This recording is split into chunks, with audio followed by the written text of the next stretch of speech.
Hello students, आज हम लोग बात करेंगे मोलालिटी और मोल फ्रैक्शन की। ओके, तो सबसे पहले हम लोग समझते हैं मोलालिटी क्या होता है, उसका डेफिनेशन समझते हैं। Molality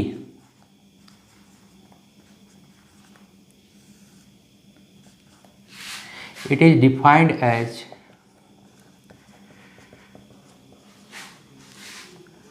as the number of moles dissolved in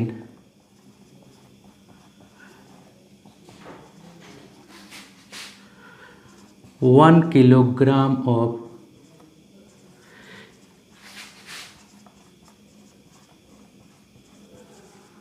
solvent. Molality क्या होता है? Molality is defined as the number of moles dissolve in 1 kilogram of solvent. मतलब कि नंबर ऑफ मोल्स, कितने मोल्स ऑफ सॉल्यूट मिले हुए हैं 1 किलोग्राम सॉल्वेंट में। ओके, तो सबसे पहले अब मैथमेटिकल अगर इसका एक्सप्रेशन हम लिखेंगे तो देखो क्या होगा। Mathematically I can write molality is equal to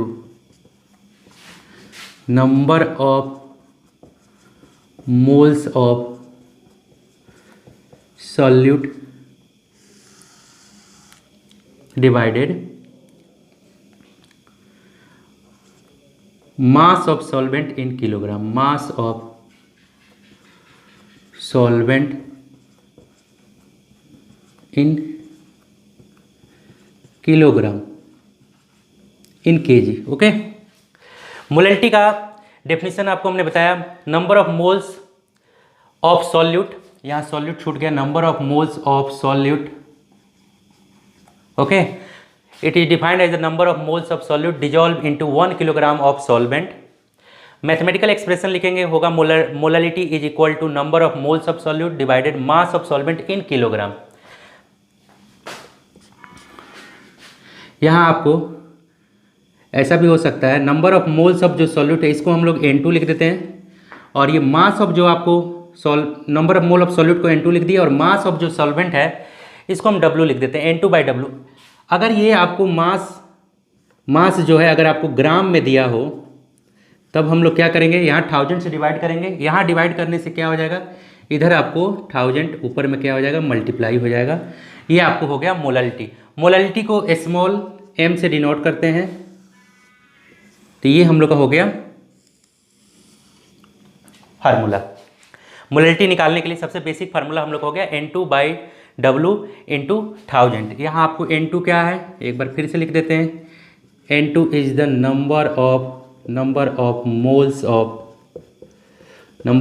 of solute, and W is equal to mass of solvent in gram. Moles of solute आपको N2 है number of moles of solute, और W है आपको मास ऑफ सॉल्वेंट इन ग्राम है। तो अब इस पर हम लोग एक क्वेश्चन भी करेंगे। और ये मोलैलिटी आपको क्या है, ये आपको सॉल्यूशन का कंसंट्रेशन निकालने का एक मेथड है। इसके पहले फर्स्ट लेक्चर में हमने आपको सॉल्यूशन का कंसंट्रेशन निकालने के लिए मास परसेंटेज, वॉल्यूम परसेंटेज और मोलरिटी ये आपको हम 3 मेथड बता चुके हैं। जिसको भी आपको देखना है, अगर उसमें कन्फ्यूजन है, आप लोग लेक्चर फर्स्ट देख सकते हैं सॉल्यूशन का। ओके, तो अब मोलैलिटी पे एक छोटा सा हम क्वेश्चन देते हैं।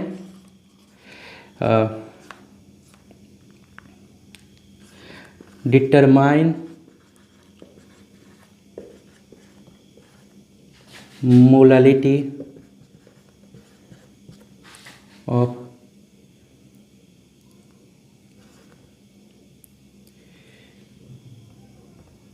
of solution in which 2.5 gram of ethanoic acid. Ethanoic acid का केमिकल फार्मूला भी लिख देते हैं, CH3COOH।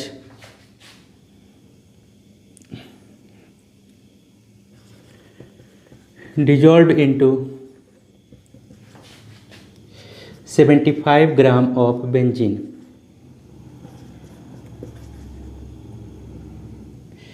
75 gram of benzene. Benzene का आपको फार्मूला होता है C6H6। तो स्टूडेंट्स हम लोग को मोलैलिटी निकालना है एक ऐसे सॉल्यूशन का जिसमें 2.5 ग्राम इथेनोइक एसिड डिजॉल्व है 75 ग्राम ऑफ बेंजीन में, 75 ग्राम ऑफ बेंजीन में। अच्छा एक बात और, ये जो मोलैलिटी है इसको स्मॉल m से डिनोट करते हैं और इसकी जो यूनिट होती है इसको हम लोग मोल्स पर केजी में लिखते हैं। इसका जो यूनिट है, यूनिट जो होगा वो क्या हो जाएगा आपका, मोल्स पर केजी हो जाएगा। क्यों? क्योंकि ऊपर क्या है, मोल्स ऑफ सॉल्यूट है और नीचे क्या है हमारा, नीचे होता है मास of solvent in kilogram, moles by KG. Okay, basic definition ये है, number of moles of solute divided mass of solvent in kilogram. तो अगर हम लोग यूनिट निकालना चाहेंगे मोलैलिटी की तो क्या हो जाएगा, ऊपर हमारा मोल्स है और नीचे क्या है, सॉल्वेंट का मास है किलोग्राम में, तो आपको यूनिट क्या हो जाएगा, मोल्स पर केजी हो जाएगा। अब इस क्वेश्चन को हम लोग देखते हैं कैसे सॉल्व करेंगे। सबसे पहले फिर से एक बार क्वेश्चन हम पढ़ लेते हैं। Determine molality of solution in which 2.5 gram of ethanoic acid dissolved in 75 gram of benzene. तो 2.5 ग्राम इथेनोइक एसिड आपको मिला हुआ है 75 ग्राम बेंजीन में। तो सबसे पहले इसमें हम लोग को देखना होगा सॉल्यूट क्या है। सॉल्यूट देखो, जो सबसे कम लेक्चर फर्स्ट में हमने बताया था कि जब भी हम लोग सॉल्यूशन बनाते हैं तो जो कंपोनेंट लेसर अमाउंट में होता है वो क्या होता है, वो सॉल्यूट होता है, और जो कंपोनेंट आपको जिसका अमाउंट ज़्यादा होता है, ग्रेटर अमाउंट होता है जिसका, वो क्या होता है, सॉल्वेंट होता है। तो यहाँ पर आप देख सकते हो सॉल्यूट क्या है, इथेनोइक एसिड, क्योंकि 2.5 ग्राम है ये इथेनोइक एसिड, तो ये क्या है, हमारा सॉल्यूट है। और 75 ग्राम बेंजीन है तो ये हमारा क्या है, ये हमारा सॉल्वेंट है। ओके, तो सबसे पहले हम लोग क्या गिवन है ये लिख लेते हैं, mass of solute, mass of solute. तो सॉल्यूट हमारा है CH3COOH है, इथेनोइक एसिड है। तो यहाँ मास हम लोग को दिया हुआ है 2.5 ग्राम।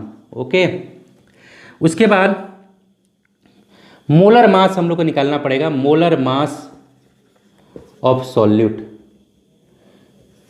ऑफ CH3COOH लिख देते हैं। सॉल्यूट CH3COOH क्या है, ये आपको एसिटिक एसिड है,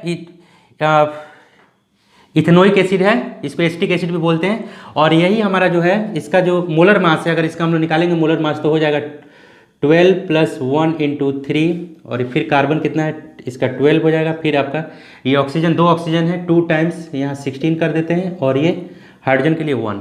ओके, ये जितने भी एटम्स हैं इसमें सबको ऐड कर देंगे तो क्या हो जाएगा, मोलर मास निकल जाएगा। तो यहाँ से देखो आप 12 और ये 3 15 और फिर 12 27, ये हो गया आपको 28 और ये 32, तो 28 और 32 हो जाएगा 60 ग्राम पर मोल। ओके,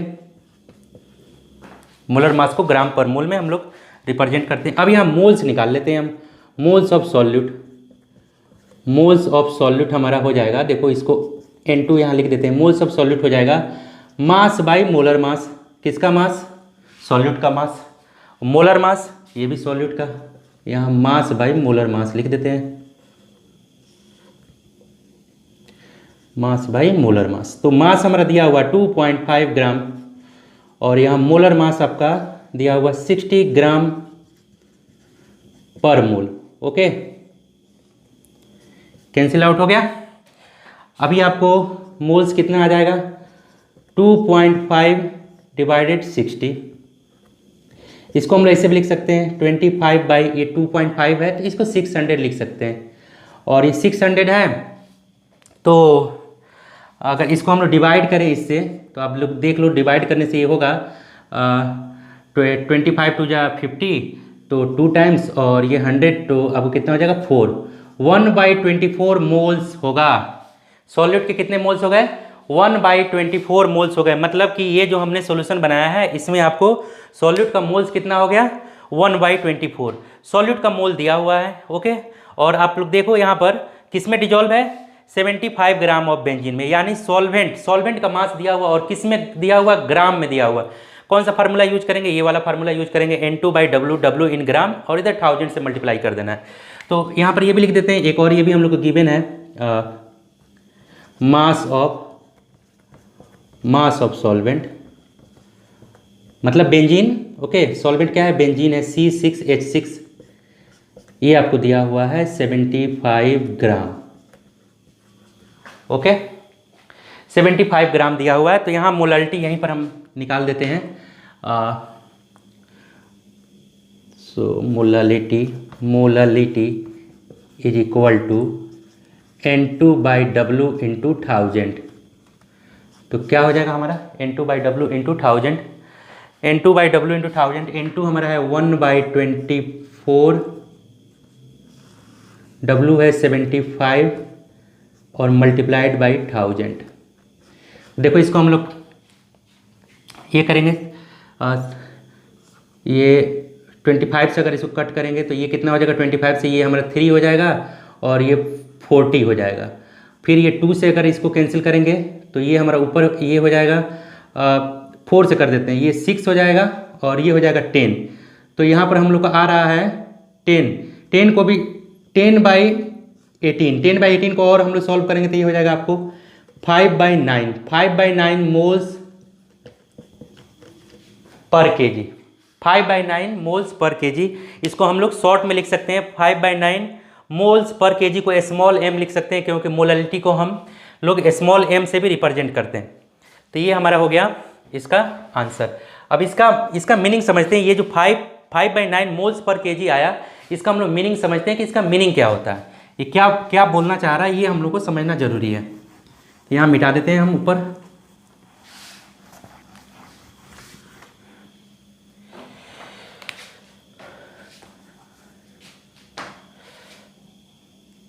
नोट करके लिख लेते हैं पहले, सबसे पहले सपोज 1 मोलल सॉल्यूशन हमको दिया हुआ, 1 मोलल सॉल्यूशन अगर दिया हुआ है, इसका मतलब क्या होगा ये समझते हैं। 1 मोलल सॉल्यूशन अगर दिया हुआ तो क्या क्या इसका मीनिंग क्या होगा। आपको सबसे पहले हमने बता दिया कि जो मोलालिटी होती क्या है, moles of solute divided mass of solvent in kilogram.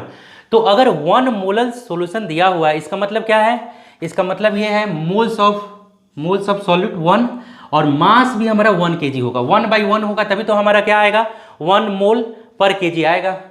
तो 1 मोलल सॉल्यूशन का मतलब ये होगा, 1 मोलल सॉल्यूशन मीन्स हो जाएगा, 1 molal solution means 1 moles of solute is dissolved, 1 moles of solute is dissolved into, या परजेंट डिजॉल्व के जगह हम परजेंट लिखेंगे, ज़्यादा बेटर होगा, सेंटेंस सही नहीं है, is present in 1 kilogram of solvent, 1 kilogram of solvent. ठीक है, 1 मोलल सॉल्यूशन दिया हुआ है, इसका मतलब हो जाएगा कि वो जो सॉल्यूट के मोल्स हैं, 1 मोल्स कितने में मिला हुआ, 1 किलोग्राम ऑफ सॉल्वेंट में मिला हुआ है। अब यहाँ पर हमने जो ये क्वेश्चन सॉल्व किया, आप लोग देखो ये क्वेश्चन जो सॉल्व किए, यहाँ पर क्या आया, 5/9 मोल्स पर केजी आया। इसका मतलब क्या हो गया, इसका मतलब ये हो गया कि जो ये सॉल्यूशन जो दिया हुआ है हम लोग को, इसमें सॉल्यूट के 5/9 मोल्स 1 किलोग्राम सॉल्वेंट में मिला हुआ है। यहाँ देखो थोड़ा इसको भी हम लिख देते हैं,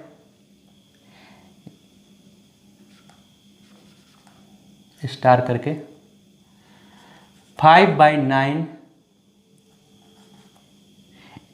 इसको ये 5/9 मोल पर केजी जो लिखे हैं, इसको आप ये भी लिख सकते हो 5/9 स्मॉल m, 5/9 स्मॉल m। क्यों, क्योंकि मोलालिटी को हम लोग स्मॉल m से रिप्रेजेंट करते हैं। मोलारिटी जो था उसको किससे लिखते थे, कैपिटल M से रिप्रेजेंट करते थे।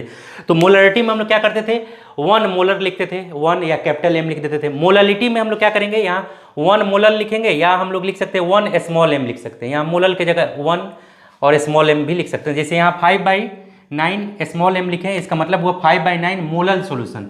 तो 5/9 small m molal solution means 5/9 moles of solute is present in 1 kilogram of solvent। 1 kilogram of solvent. Very simple, clear. अभी इसको मिटा देते हैं।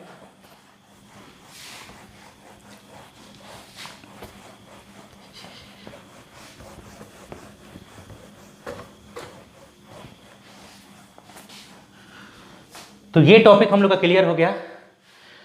मोलैलिटी, मोलैलिटी क्या होती है? मोलैलिटी ये होती है the number of moles of solute present in 1 kilogram of solvent. अभी तक हम लोग जो कंसंट्रेशन ऑफ सॉल्यूशन निकाल रहे थे उसमें जो 3 मेथड आप लोग को लेक्चर 1 में हमने बताया, लेक्चर 1 जिसको मोलैलिटी और मास परसेंटेज या वॉल्यूम परसेंटेज देखना होगा, वो आप लेक्चर 1 में देख सकते हैं। तो उसमें जो हमने बताया आपको, तो उसमें क्या था? मास परसेंटेज में सबसे पहले हमने बताया था मास परसेंटेज। मास परसेंटेज में हमने बताया था mass of solute divided mass of solution into 100। सबसे पहला क्या था? मास परसेंटेज या mass by mass percentage. Concentration of solution निकालने का सबसे पहला मेथड ये था। दूसरा मेथड हमने आपको बताया था वॉल्यूम परसेंटेज या V बाई V भी इसको बोलते हैं, वॉल्यूम परसेंटेज। इसमें क्या था? वॉल्यूम ऑफ, एक बार हम रिमाइंड करा देते हैं, volume of solute divided volume of solution into 100। Okay. और थर्ड वन जो था वो था मोलरिटी। मोलरिटी में क्या होता है? Number of moles of solute divided volume of solution in litre, LITR in litre. और नेक्स्ट जो अभी एक्सप्लेन किए, ये क्या था आपको? ये तो आपका हो गया फर्स्ट मेथड, ये आपका कंसंट्रेशन निकालने का सेकंड, ये आपको थर्ड। Okay, molarity.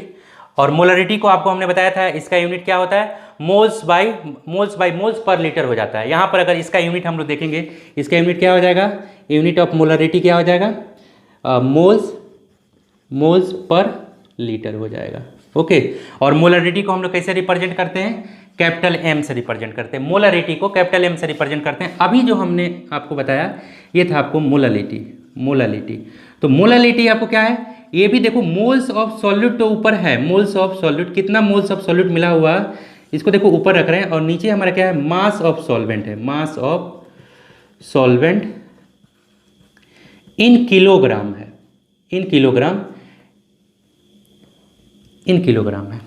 अब इसका अगर इसका यूनिट देखें तो देखो इसमें क्या हो जाएगा? इसका यूनिट हो जाएगा आपका मोल्स पर किलोग्राम। तो स्टूडेंट्स, ये जो प्रीवियस 3 जो मेथड था कंसंट्रेशन निकालने का, सॉल्यूशन के कंसंट्रेशन निकालने का जो प्रीवियस 3 मेथड था, इसमें आप लोग देखो mass of solution, volume of solution, नीचे फिर ये देखो वॉल्यूम ऑफ सॉल्यूशन यहाँ आ रहा है। लेकिन जो अभी जो हम मोलैलिटी जो एक्सप्लेन किए, इसमें क्या है? Moles of solute divided mass of solvent in KG. ये आपको यहाँ पर थोड़ा सा ध्यान देना है कि जो मोलैलिटी होता है, इसमें हम लोग क्या देखते हैं? इसमें हम लोग देखते हैं कि जो सॉल्यूट है, सॉल्यूट का मोल्स, सॉल्यूट के कितने मोल्स मिले हुए 1 किलोग्राम सॉल्वेंट में। ये बहुत इंपॉर्टेंट है, ये हम लोग का क्या है? बहुत इंपॉर्टेंट है। यहाँ पर ध्यान देना है कि नीचे जो हमारा जो ये जो डिनोमिनेटर में यहाँ क्या है? मास ऑफ सॉल्वेंट इन केजी है। ओके। फिर एक और न्यू क्वेश्चन देखते हैं।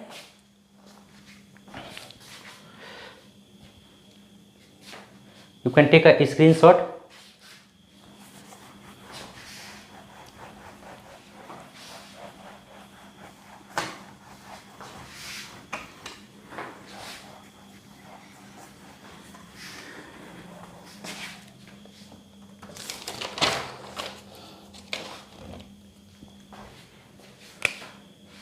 Question number 2. What is the molality of solution? What is the molality of solution consisting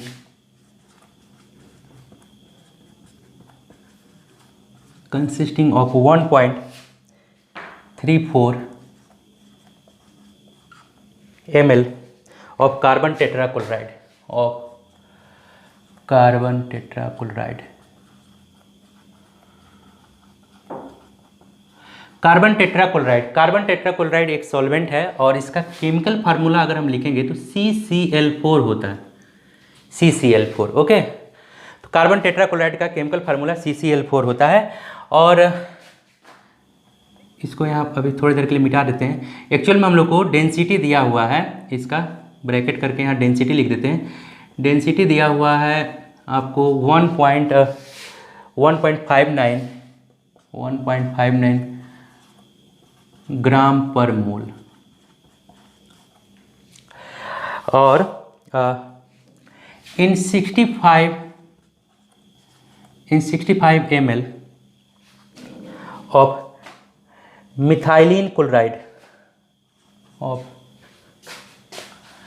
methylene chloride methylene chloride का फार्मूला, केमिकल फार्मूला होता है CH2Cl2 मिथाइलिन क्लोराइड होता है। तो इसकी भी डेंसिटी आपको दिया हुआ है और इसकी डेंसिटी जो है आपको हम बता देते हैं। इसकी डेंसिटी है 1.33 ग्राम पर ml, 1.33 ग्राम पर ml। ओके,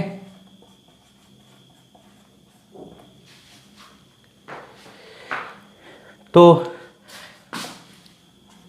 अब ऐसे क्वेश्चंस अगर होते हैं तो इसमें क्या होता है, डायरेक्टली हम लोग को मास नहीं दिया हुआ है। इसमें क्या है, इसमें हम लोग को मास नहीं दिया हुआ है, ये ध्यान देना है।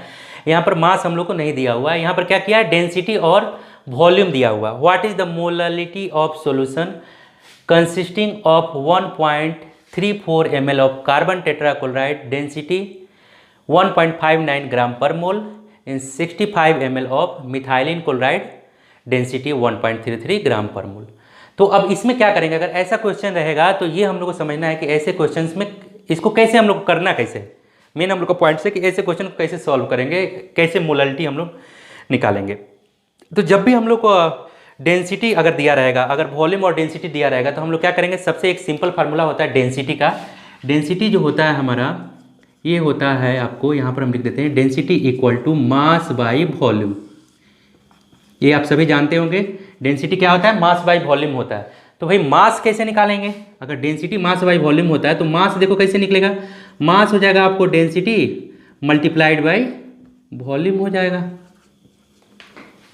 क्लियर, डेंसिटी होता है मास बाई वॉल्यूम। तो मास कैसे निकालेंगे, डेंसिटी इंटू वॉल्यूम, डेंसिटी को वॉल्यूम से मल्टीप्लाई करेंगे, then we will get the mass. Okay, अब देखो इसको हम लोग देखते हैं कैसे इसमें मोलालिटी कैसे निकलेगी। क्या दिया हुआ है, सबसे पहले हम लोग गिवन डेटा लिख लेते हैं। क्या हमारा गिवन है, गिवन हमारा है volume of carbon tetrachloride, volume of carbon tetrachloride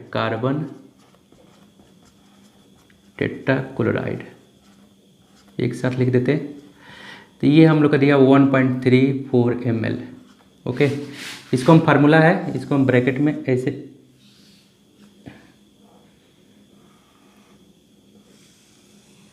box में डाल देते हैं। ठीक है, ये फार्मूला हम लोग को ध्यान रखना मास निकालने के लिए। तो वॉल्यूम दिया हुआ है और वॉल्यूम के साथ साथ हम लोग को डेंसिटी भी दिया हुआ है, डेंसिटी ऑफ कार्बन टेट्राक्लोराइड कितना है भाई, 1.59 ग्राम पर मोल। ओके,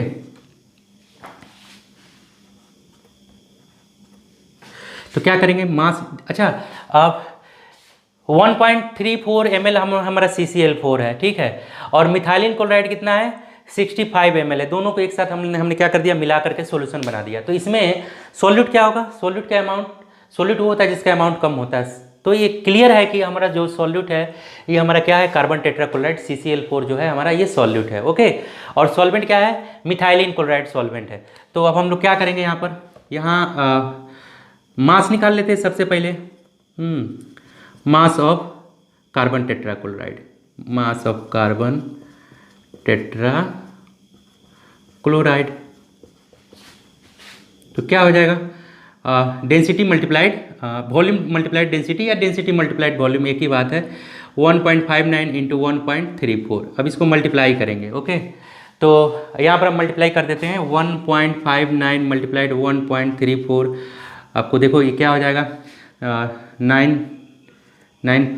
4 जा 36 और ये 20, 5 4 जा 20, 23 और ये आपको हो जाएगा 1 4 4 और 2, ये हो जाएगा आपका 6 हो जाएगा। यहाँ से फिर हम लोग मल्टीप्लाई करेंगे तो ये हो जाएगा आपका 18 नहीं 27 का 7 हो जाएगा और 5 3 15 और 15 और 2 17 और ये 3 4 और फिर हमारा 159, इसको हम लोग ऐड करेंगे तो 1, ये 6 हो गया, 0 हो गया, ये हमारा हो गया 15 और 7 22, 15 और 7 कितना हो जाएगा 22 हो जाएगा। तो 22 और ये कैरी हो जाएगा 23 और ये 9 to 11 और ये 2। तो देखो 1 2 1 2, तो 1 2 3 4 यहाँ पर हमने क्या क्या कर देंगे, यहाँ पॉइंट लगा देंगे। तो हमारा इसका मास कितना हो गया 2.13 ग्राम हो गया। मतलब जो CCl4 हमारा है कार्बन टेट्राक्लोराइड है, इसका मास कितना है 2.13 ग्राम है। तो सॉल्यूट का हमने क्या निकाल दिया, मास निकाल दिया। अब सॉल्वेंट का भी देखो, आपको सॉल्वेंट का भी ऐसे डेंसिटी दिया है, तो हम लोग क्या करेंगे, सॉल्वेंट का डेंसिटी दिया है तो सॉल्वेंट का भी उसी तरीके से हम लोग क्या करेंगे, सॉल्वेंट का मास निकालेंगे। वॉल्यूम दिया हुआ है यहाँ पर और यहाँ पर क्या दिया है, डेंसिटी। दोनों को क्या करेंगे, मल्टीप्लाई करेंगे और मल्टीप्लाई करने के बाद हम लोग इसका भी मास निकालेंगे। तो यहाँ पर मिटा देते हैं हम इसको, ये वाला मास हमारा हो गया। और क्या दिया है, वॉल्यूम, ये मास ऑफ CCl4 हो गया, mass of carbon tetrachloride CCl4 हम लिख देते हैं यहाँ। और देखो वॉल्यूम ऑफ क्या दिया हुआ, वॉल्यूम ऑफ हम लोग को दिया हुआ methylene chloride, methylene chloride 65 ml। ये क्या है हमारा 65 ml, क्या है, ये हमारा सॉल्वेंट है क्योंकि इसकी अमाउंट ज़्यादा है। तो यहाँ पर डेंसिटी भी दिया हुआ है, इसका डेंसिटी ऑफ मिथाइलिन क्लोराइड, तो आपको हो जाएगा, ये दिया हुआ है हम लोग का कितना 1.33 ग्राम पर मोल। ओके, तो हम लोग क्या करेंगे, अभी फिर से मास निकाल लेंगे इसका, मास ऑफ मिथाइलिन, ये मिथाइलिन के स्पेलिंग थोड़ा सा छूट गया, मिथाइलिन क्लोराइड। तो मिथाइलिन क्लोराइड की स्पेलिंग अब यहाँ पर थोड़ा सा छूट गया था, इसको अरेंज कर देते हैं। ओके, ठीक है, मिथाइलिन क्लोराइड। अब यहाँ फिर हम लोग क्या करना है, इसका मास निकालना है। तो ये देखो यहाँ पर आपको क्या दिया हुआ, वॉल्यूम दिया हुआ और ये क्या है आपको डेंसिटी। अगर वॉल्यूम को डेंसिटी में मिलाएंगे तो हम लोग क्या निकल जाएगा, मास निकल जाएगा। देखो यहाँ वॉल्यूम इंटू डेंसिटी क्या होता है, मास। तो इजीली हम लोग क्या कर सकते हैं, 65 मल्टीप्लाइड 1.33। अब इसको भी क्या करना है, इसको भी मल्टीप्लाई करेंगे। जैसे हमने वहाँ पे आपको मल्टीप्लाई करके 2.13 ग्राम निकाला, वैसे ही हम क्या करेंगे, इसको भी मल्टीप्लाई कर लेंगे और मल्टीप्लाई करके मिथाइलिन क्लोराइड का हम मास निकाल लेंगे। ओके, तो यहाँ मल्टीप्लाई कर देते हैं आपको 65 1.33 और यहाँ 65 का मल्टीप्लिकेशन करना है। तो ये आपको 15 और ये फिर आपको 15 1 16 और ये 5 और 5 और एक 6 हो जाएगा और ये 18 और 18 और एक 19 और ये हो जाएगा आपका 6 और ये 7। तो इसको ऐड करेंगे 14 और ये 15 और एक 16 और ये 8। तो ये देखो यहाँ से एक 2 डिजिट छोड़कर यहाँ पर हमने क्या लगा देंगे, हम लोग पॉइंट लगा देंगे 86.45। अगर 65 से 1.33 मल्टीप्लाई करेंगे तो 86.45 आएगा, 86.45। यहाँ हम लिख देते हैं, यहीं पर इसको मिटा देते हैं, 86.45 ग्राम। ठीक है, तो हमने क्या निकाल दिया, CCl4 का मास निकाल दिया। मतलब कि जो हमारा सॉल्यूट है उसका मास निकाल दिया, सॉल्वेंट है उसका भी मास निकाल दिया। अब फार्मूला क्या होता है मोलालिटी का, मोलालिटी का फार्मूला आपको हमने बताया था, moles of solute divided mass of solvent in kilogram. यहाँ पर देखो ग्राम दिया हुआ है, ठीक है। तो मोल्स निकाल लेते हैं, मोल्स ऑफ सॉल्यूट क्या है, आई मीन CCl4, सॉल्यूट आपका क्या है CCl4। यहाँ देखो ब्रैकेट में रख देते हैं, कार्बन टेट्राक्लोराइड हमारा सॉल्यूट है। आप लोग फिर से देखो यहाँ पर कार्बन टेट्राक्लोराइड का अमाउंट कम है, मिथाइलिन क्लोराइड का अमाउंट ज़्यादा है। तो जिसका अमाउंट कम होता है वो क्या होता है, सॉल्यूट, जिसका अमाउंट ज़्यादा होता है वो क्या होता है, सॉल्वेंट होता है। क्लियर। तो यहाँ पर हो जाएगा, आपको मोल्स निकालना है, तो ये हो जाएगा mass by molar mass, mass divided molar mass.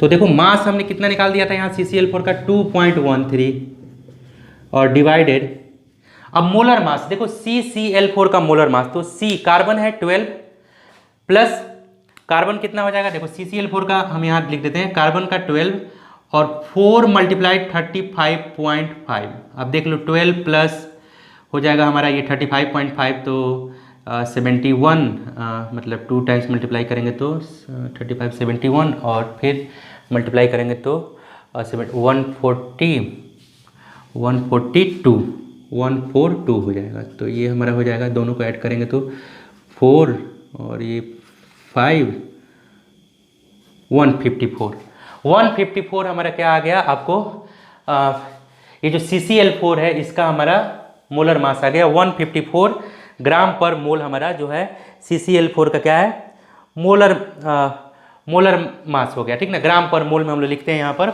इसको ग्राम पर मोल लिख सकते हैं, यहाँ हम लिख देते हैं 154, ओके 154 ग्राम पर मोल। अगर लिखेंगे तो ये ग्राम है, नीचे ग्राम पर मोल, तो हमारा क्या हो जाएगा, मोल्स निकल जाएगा, किसका,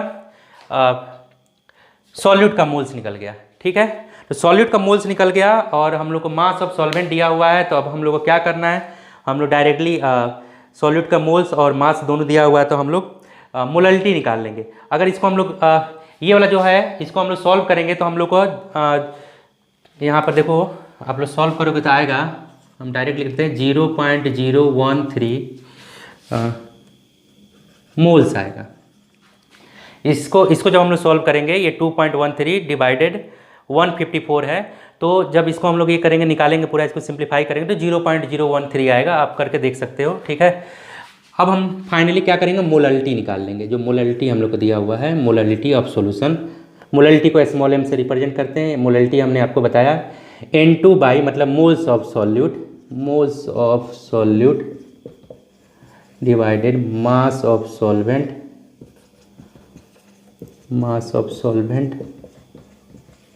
आपको हमने क्या बताया था, मास ऑफ सॉल्वेंट इन किलोग्राम।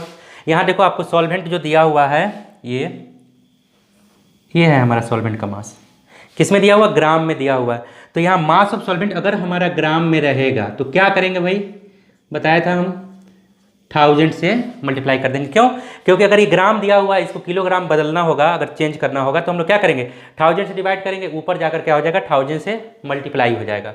तो अब देख लो मोल्स हमारा ऑफ सॉल्यूट दिया हुआ 0.013 divided mass of solvent 86.45 gram multiplied 1000, okay.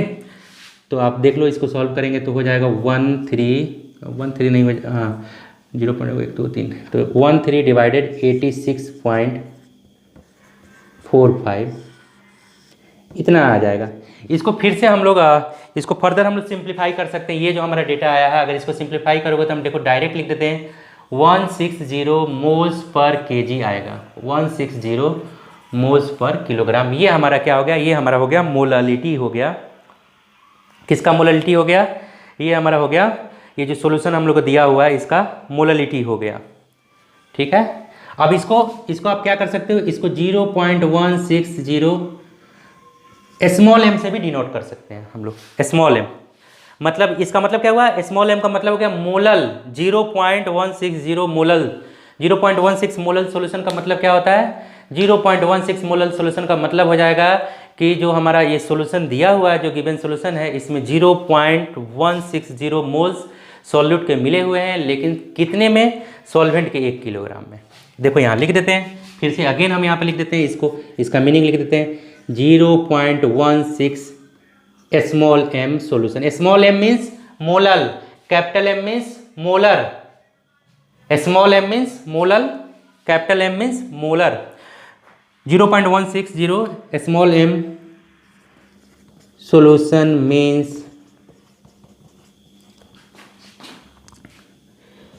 0.160 moles of solute। Solute मतलब क्या, सॉल्यूट का मतलब हम लोग को देखो यहाँ सॉल्यूट क्या था, कार्बन टेट्राक्लोराइड था। इस सॉल्यूशन के लिए हम बात कर रहे हैं, ये जो क्वेश्चन दिया हुआ है इस सॉल्यूशन के लिए बात कर रहे हैं। 0.160 molar solution means 0.160 moles of solute मतलब कार्बन टेट्राक्लोराइड प्रेजेंट इन, कहाँ प्रेजेंट है भाई, 1 किलोग्राम में, present in 1 kilogram of solvent.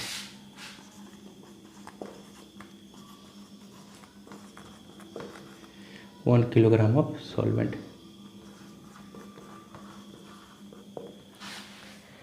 Okay, clear. तो ये आपको हो गया मोलैलिटी निकालने का मतलब कि मेथड। एक तो आपको हमने बताया जो सिंपल फार्मूला आपको मोल्स ऑफ सॉल्यूट और मास ऑफ सॉल्वेंट इनटू 1000 में, इसमें क्या रहता है हम लोग का, एक ऐसा क्वेश्चन आपको आ जाएगा जिसमें हम लोग को ऑलरेडी मास दिया रहता है, सॉल्यूट का मास दिया रहेगा, तो हम लोग क्या करेंगे, मोलर मास निकाल के मोल्स निकाल लेंगे, और इस सॉल्वेंट का भी दिया रहेगा, डायरेक्ट हम लोग फार्मूला ये कर लेंगे। कभी कभी क्या होता है, आपको मास नहीं दिया रहता है, आपको क्या करेगा, वॉल्यूम और डेंसिटी दिया रहेगा, सॉल्यूट का भी वॉल्यूम डेंसिटी दिया रहेगा और सॉल्वेंट का भी वॉल्यूम डेंसिटी दिया रहेगा। तो उस समय हम लोग क्या करेंगे, वैसे क्वेश्चन के लिए हम लोग डेंसिटी का फार्मूला अप्लाई करेंगे, मास बाई वॉल्यूम। मास क्या होता है, डेंसिटी मल्टीप्लाइड वॉल्यूम होता है, और इससे हम लोग क्या करेंगे, सॉल्वेंट का मास निकाल लेंगे, फिर क्या करेंगे, सॉल्यूट का मोल्स निकालेंगे, सॉल्यूट का मोल्स निकालने के बाद हम मोलैलिटी का फार्मूला अप्लाई करेंगे, जो बेसिक फार्मूला है। Clear. Now you can take screenshot. Clear.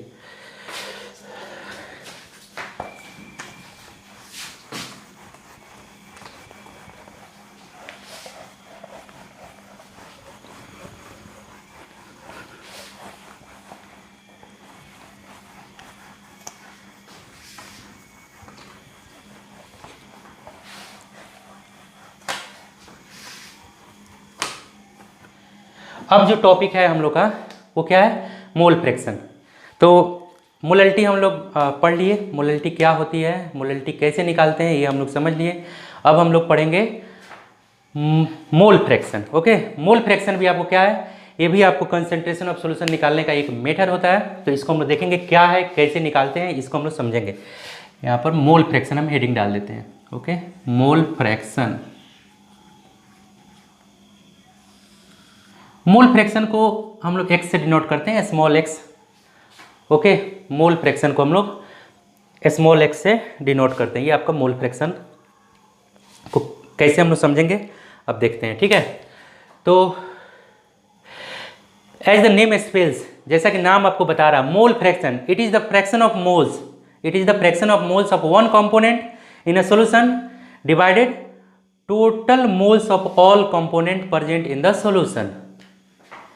ठीक है, चलिए अब इसको देखते हैं, इसको हम लिखते हैं क्या, इसको डेफिनेशन क्या होगा। It is defined as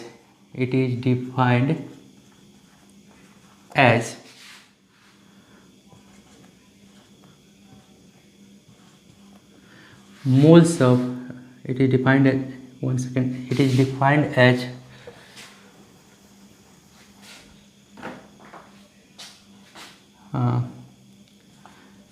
as ratio of, it is defined as ratio of moles of one component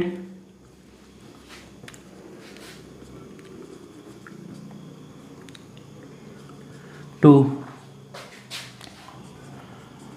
total number of moles of all component in the solution. मतलब अगर सॉल्यूशन है उसमें मान लो दो कंपोनेंट है, सॉल्यूट है, एक सॉल्वेंट है, तो अब मोल फ्रैक्शन हम लोग कैसे निकालेंगे, सॉल्यूट का भी मोल फ्रैक्शन निकालना होगा और सॉल्वेंट का भी मोल फ्रैक्शन निकालना होगा। तो हम लोग क्या करेंगे, सबसे पहले अगर सॉल्यूट का हमको मोल फ्रैक्शन निकालना है तो सॉल्यूट का मोल्स ऊपर रहेगा और डिवाइडेड नीचे क्या हो जाएगा, moles of solute plus moles of solvent, क्योंकि वो टोटल मोल्स हो जाएगा। ठीक है, तो ये हमारा क्या हो जाएगा, मोल फ्रैक्शन ऑफ सॉल्यूट हो जाएगा। अगर मोल फ्रैक्शन ऑफ सॉल्वेंट निकालना होगा तो क्या करेंगे, मोल्स ऑफ सॉल्वेंट ऊपर रखेंगे और नीचे हम लोग क्या रखेंगे, moles of solute plus solvent रखेंगे। ठीक है, अब देखते हैं इसको। सपोज हम मान लेते हैं, कंसीडर कर लेते हैं कि कोई एक सॉल्यूशन है और उसमें दो कंपोनेंट है, A and B, solute solvent भी मान सकते हैं लेकिन हम ए और बी मान रहे हैं। ठीक है। Let us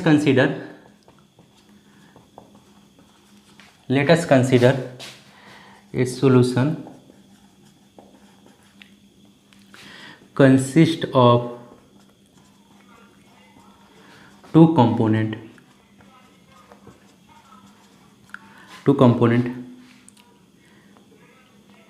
A and B।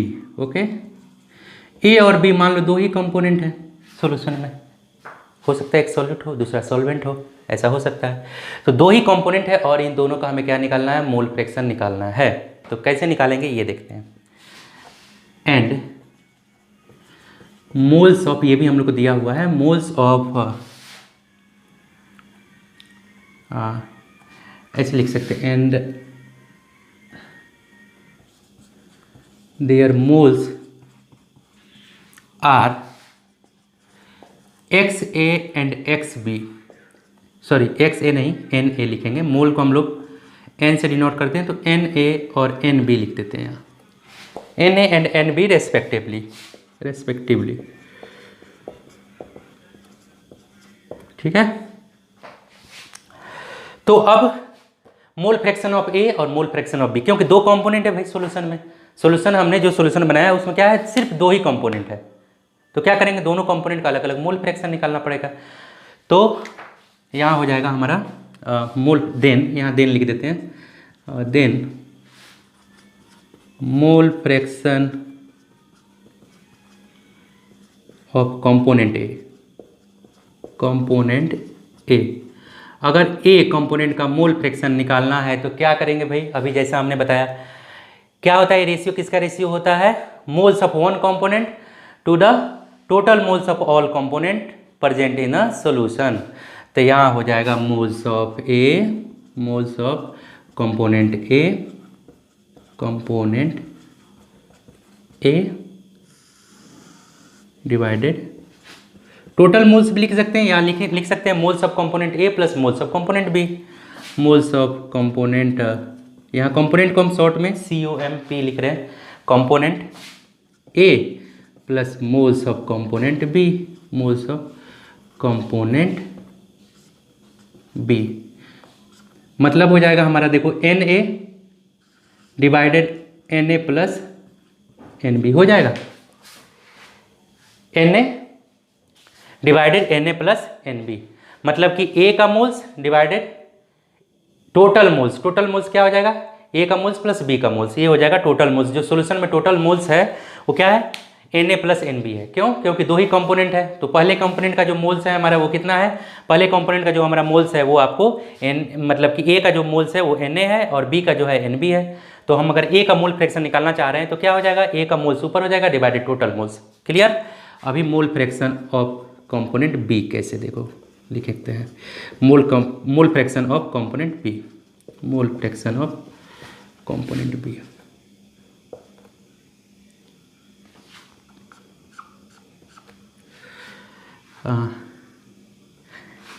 इसको थोड़ा सा और हम सिंप्लीफाई, इसको मोल फ्रैक्शन जो ए का है उसको हम एक्से से लिखते हैं, ये आपका देखो ऐसे लिख सकते हैं Na by Na plus Nb। ठीक है। और अब यहाँ पर लिखते हैं फिर से mole fraction of component B, component B in similar way क्या हो जाएगा, moles of B divided moles of A plus moles of B. यहाँ देखो मोल्स ऑफ बी मतलब component B, moles of B का मतलब क्या, कंपोनेंट बी, और डिवाइडेड टोटल मोल्स लिख सकते हैं यहाँ पर। ठीक है, टोटल मोल्स हम लोग लिख सकते हैं, लिख देते हैं। फिर भी हम moles of A, moles of component ए लिखते हैं, component A plus moles of component आपका हो जाएगा बी। ठीक है। तो अब इसको कैसे लिखते हैं, मोल फ्रैक्शन ऑफ बी को कैसे रिप्रेजेंट करेंगे, एक्स बी। हम आपको बताया कि एक्स जो होता है ये मोल फ्रैक्शन को रिप्रेजेंट करने का हम लोग का सिंबल है। तो यहाँ हो जाएगा एक्स बी हो जाएगा N B divided Na plus Nb। ठीक है। तो यहाँ पर तो हम लोग का सिर्फ दो ही कंपोनेंट था, ए और बी, मान लिया कि अगर सॉल्यूशन में 3 कंपोनेंट होता, 4 होता, 5 होता, ऐसा भी हो सकता है 4 हो जाए, 5 हो जाए, 10 भी हो सकता है, लेकिन हम लोग को वैसा नहीं करना। हम लोग को तो जनरली 2 कंपोनेंट, मैक्सिमम 2 कंपोनेंट ही 12th लेवल पे हम लोग को क्या रहता है, बाइनरी सोल्यूशन पढ़ना होता है। और बाइनरी सोल्यूशन में क्या होता है, 2 कंपोनेंट ही मिले होते हैं, 2 कंपोनेंट मिले होते हैं। तो यहाँ पर क्या हो जाएगा हम लोग का, इसको हम 1 मान लेते हैं थोड़े समय के लिए और इसको 2 मान लेते हैं। तो आप लोग देखो, अगर ये एक्स ए और एक्स बी को अगर हम जोड़ते हैं, इन दोनों को अगर जोड़ देंगे, ऐड कर देंगे, तो कितना आएगा? ऑब्वियसली दिख रहा है, क्लियर दिख रहा है, 1 आएगा। मतलब कि कोई भी सॉल्यूशन है, उसमें जितने भी आपको कंपोनेंट होते हैं, अगर उन सबका मोल फ्रैक्शन को ऐड करें तो हमेशा क्या होगा, वो 1 आएगा। ये क्लियर होना चाहिए। देखिए यहाँ पर X A plus X B is equal to, देखो यहाँ हम लिख देते हैं N A by N A plus, ये एन ए है, ठीक है, एन बी, और यहाँ हो जाएगा N B by N A plus N B. तो इसको ऐड करेंगे तो क्या आ जाएगा, 1 आ जाएगा। क्लियर? मतलब कि total mole fraction of a solution of all component is always unity. ठीक है, जो टोटल मोल फ्रैक्शन होता है सभी कंपोनेंट का किसी भी सॉल्यूशन में, वो क्या होता है, हमेशा 1 होता है। जरूरी नहीं है कि 2 ही कंपोनेंट, 2 से ज़्यादा हो सकते, 3, 4, 5, 6 कितने भी कंपोनेंट हो। मतलब यहाँ देखो, नोट करके लिख लेते हैं हम लोग, the sum of mole fraction of all component in a solution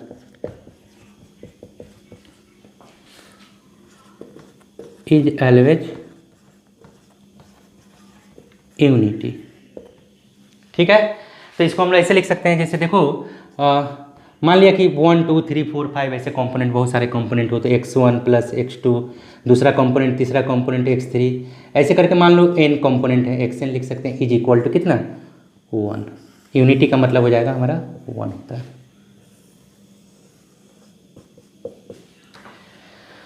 तो ये बात हम लोग को ध्यान रखना है। अगर जैसे मान लो 2 कंपोनेंट आपको दिया हुआ है, कोई सॉल्यूशन है उसमें 2 कंपोनेंट दिया हुआ है, अगर एक कंपोनेंट का आप मोल फ्रैक्शन निकाल दे रहे हो, एक कंपोनेंट का निकाल दे रहे हो, तो दूसरे कंपोनेंट का निकालना बहुत आसान है। क्या कर सकते हैं हम लोग, अगर पहले कंपोनेंट का हमको अगर एक्स से मालूम है तो एक्स भी निकालना होगा, तो क्या करेंगे, इसको उधर ले जाएंगे, 1 माइनस एक्स भी क्या हो जाएगा, 1 माइनस एक्स से हो जाएगा।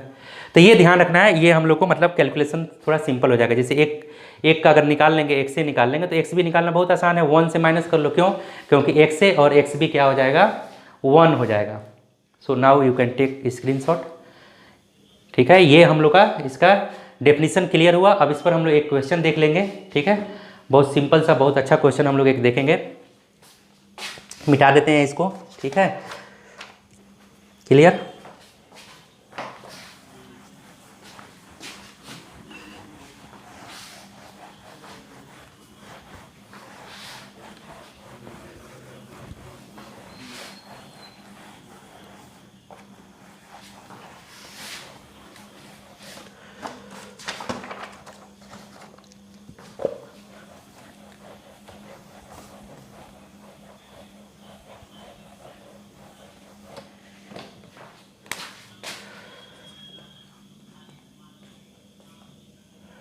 क्वेश्चन है हम लोग का, what is the mole fraction of ethylene glycol. Ethylene glycol, ठीक है। तो इथाइलिन ग्लाइकोल हम लोग को इसका केमिकल फार्मूला होता है C2H6O2, C2H6O2। ठीक है, what is the mole fraction of ethylene glycol in a solution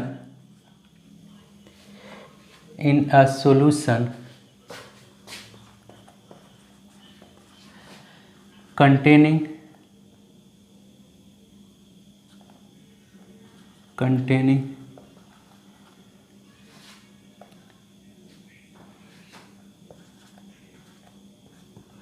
28% ethylene glycol.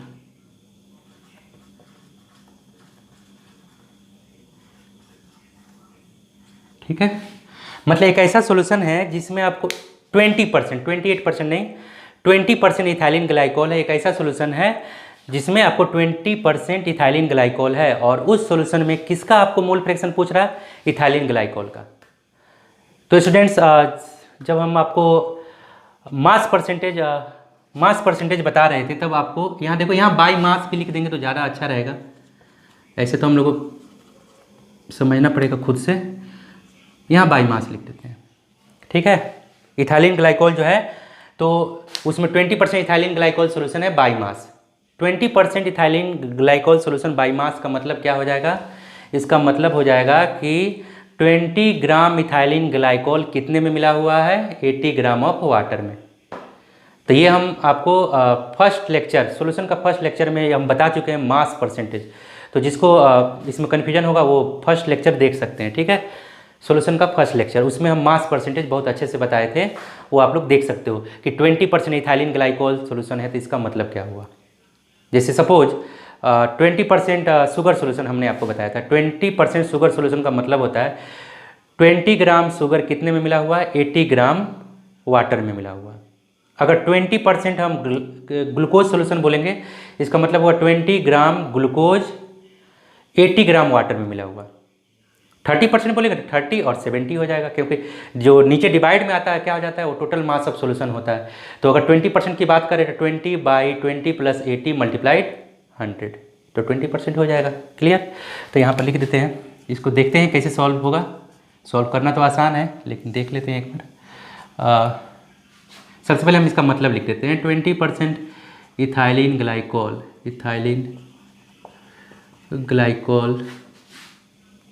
Solution, मतलब इथाइलिन ग्लाइकोल कैसा सोल्यूशन है?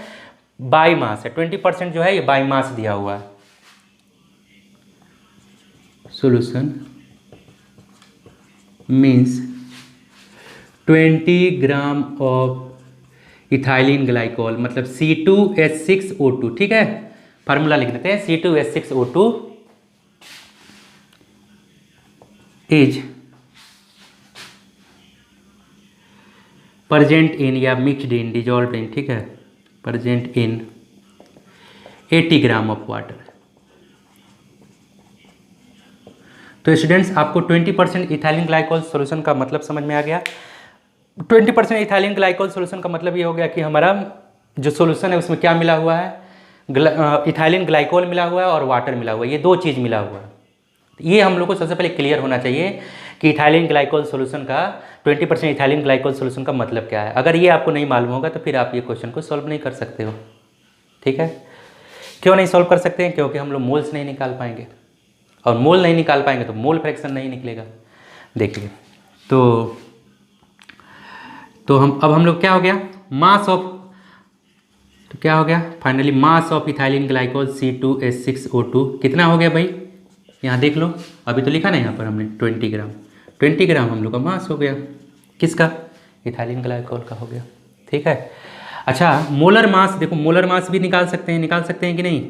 Molar mass of C2H6O2, C2H6O2 again ethylene glycol का केमिकल फार्मूला है, ठीक है, याद रखो, अच्छी बात है।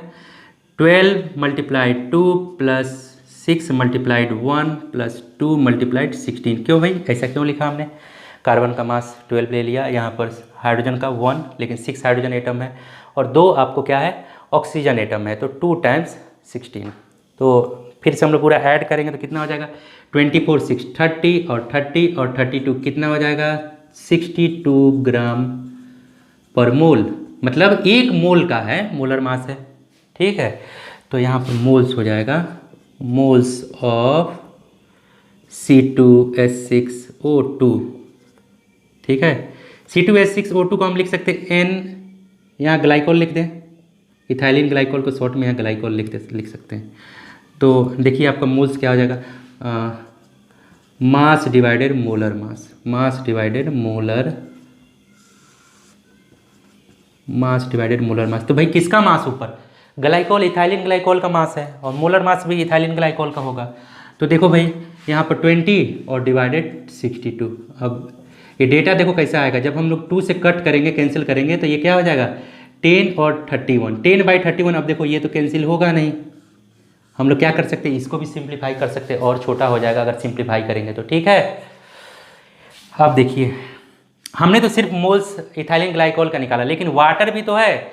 ये सॉल्यूशन में दो कंपोनेंट है, पहला कंपोनेंट इथाइलिन ग्लाइकोल और दूसरा कंपोनेंट जो हमारा है वो क्या है, वाटर है। तो वाटर का भी मोल्स निकाल लेते हैं भाई। Moles of water, moles of water का क्या होता है chemical formula, you all know, H2O। ऐसा कोई भी नहीं होगा जिसको H2O नहीं मालूम होगा वाटर का केमिकल फार्मूला, ठीक है। तो इसको हम लिख देते हैं NH2O, N वाटर लिख दें, ज़्यादा बेहतर होगा, N वाटर।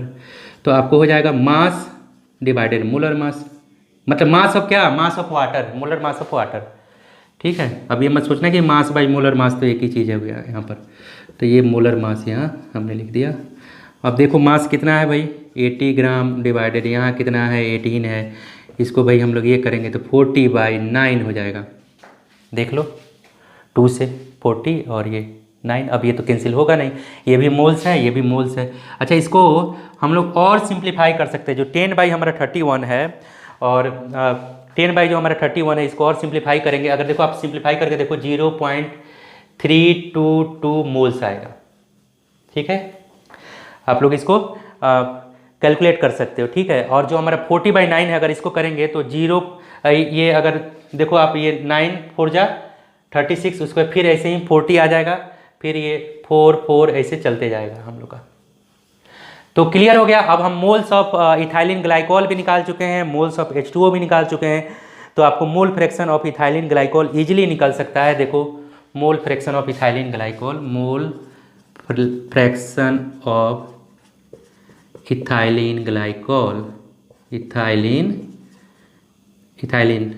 ग्लाइकोल, ठीक है। इथाइलिन ग्लाइकोल, इसको हम क्या लिख देते हैं, X glycol is equal to N glycol. Glycol मतलब इथाइलिन ग्लाइकोल को हम लिख रहे हैं यहाँ पर, ठीक है। और नीचे क्या हो जाएगा, N glycol plus N water.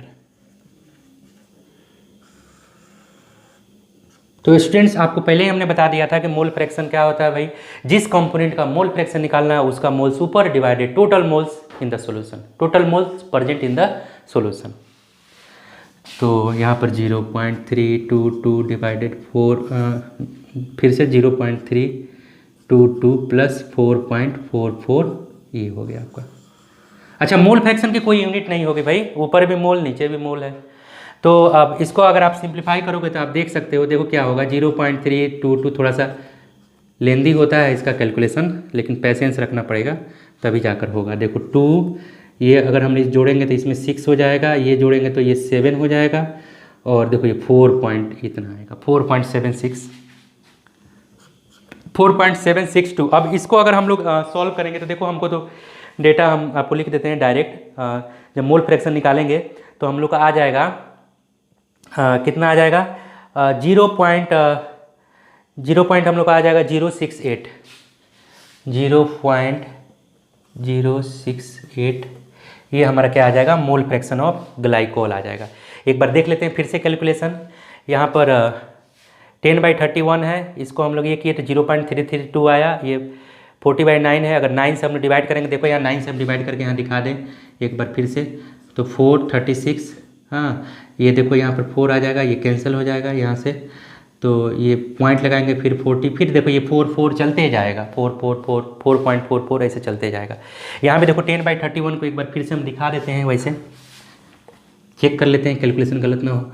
ये 10 यहाँ पर देखिए आप लोग, 0 पॉइंट पहले ही आ जाएगा, फिर यहाँ एक 0 आ जाएगा। अगर 3 टाइम्स ले जाएंगे तो ये आपका 3, ये 9 हो जाएगा, फिर यहाँ पर ये आपको 7, और यहाँ पर क्या हो जाएगा, ये कैंसिल हो जाएगा, और 0, तो देखो 2 टाइम्स में जाएगा, ऐसे हमारा 0.322 ऐसे चलते जाएगा।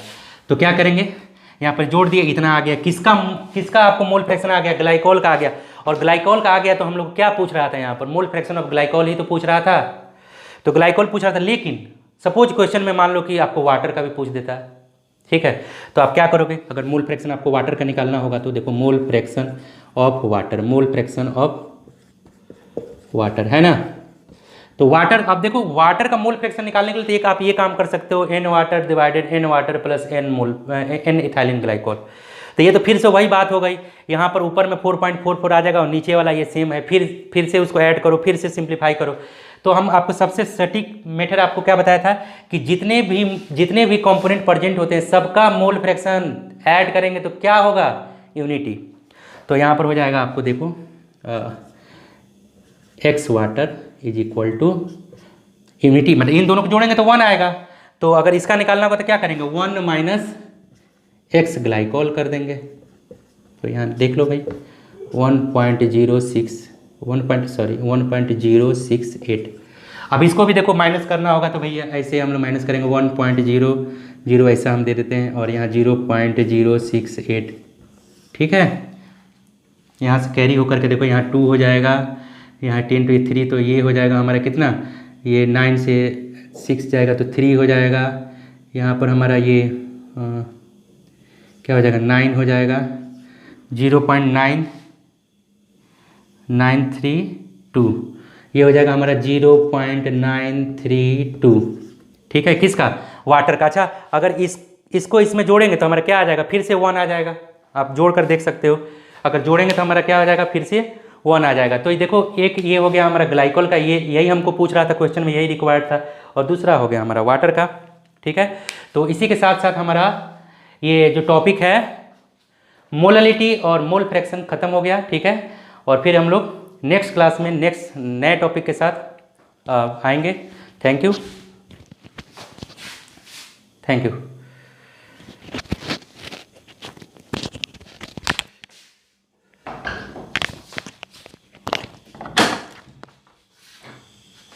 क्या करना होगा यहाँ पर, कैसे